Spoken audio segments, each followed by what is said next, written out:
If you are looking for Gallery on Google Pixel 10 Pro, then you can easily find it by default in the home screen, and it is this Photos app. You can also find it in the Gallery, which is of course over here. At least in my case, it is located in here. We have alphabetical list of apps, and you may be wondering, well, it is not called Gallery.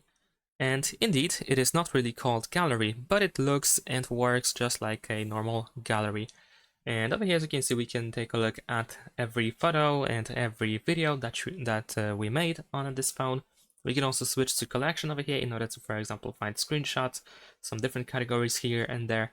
And that is pretty much it. So if you want to access all your photos and videos, then you should be able to use this Photos app. You can also edit photos and videos in there as well.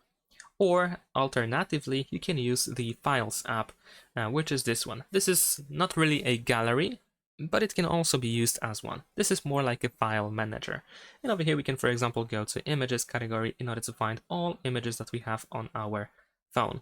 We also have different folders over here, and also we can check videos as well. So that's pretty much it. Thanks for watching, leave a like and subscribe.